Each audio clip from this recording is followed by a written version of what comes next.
సింగరేణి కార్మికులు సాధించిన అనేక లాభాల్లో ఖచ్చితమైన వాటా ఇవ్వాలని మాజీ మంత్రి కోపుల ఈశ్వర్ డిమాండ్ చేశారు.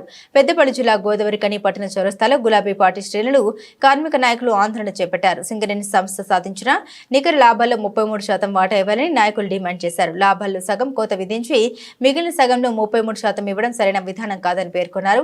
కాగా ఆందోళన చేపడుతున్న గులాబీ పార్టీ శ్రేణుల్ని పోలీసులు చెదరగొట్టారు. టెంట్ ఏర్పాటు చేస్తున్న సమయంలో పోలీసులు పార్టీ శ్రేణులకు మధ్య వాగ్వివాదం జరిగింది. సింగరేణి కార్మికులకు తీరని ద్రోహం చేసిండ్రు. అసలు వచ్చినటువంటి లాభాలు 4,701 కోటి రూపాయలు.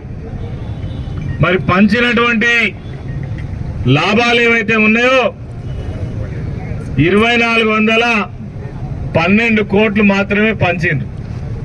మిగిలిన పక్కకు తీసిండ్రు. చెప్పిందంతా ముఖ్యమంత్రి గొప్పగా 33% అని చెప్పిండు.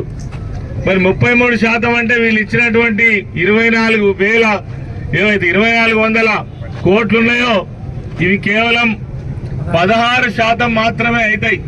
అంటే ఎవరిని మోసం చేస్తారు, ఎవరిని దగా చేస్తారు? పోయినసారి 2,000 పైచీలకు లాభాలు వచ్చినాయి. పోయినసారి 1,00,000 పైచీలకు లాభాల వాటా కార్మిక సోదరులకు పంచిండ్రు. ఈసారి దానికి డబల్ రావాల్సి ఉంది. దాదాపు మీరు 4 లక్షల రూపాయలు ఒక కార్మికుడికి రావాల్సి ఉన్నది.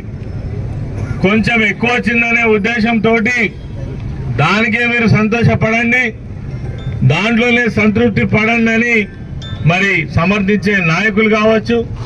తర్వాత మోసం చేయడానికి సిగ్గు లజ్జ లేనటువంటి ప్రభుత్వం ఏదైతే ఉందో ఇప్పటికే అన్ని వర్గాలను మోసం చేసే అధికారంలోకి వచ్చి చివరకు సింగరేణి కార్మికులను కూడా నయవంచన చేసి పేరుకేమో 33% ప్రకటించి ఇచ్చింది మాత్రం 16%.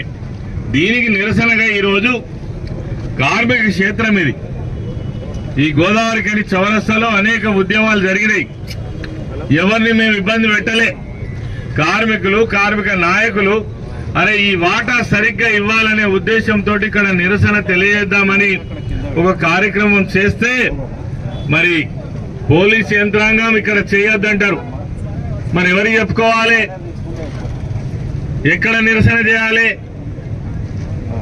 అంటే ప్రభుత్వం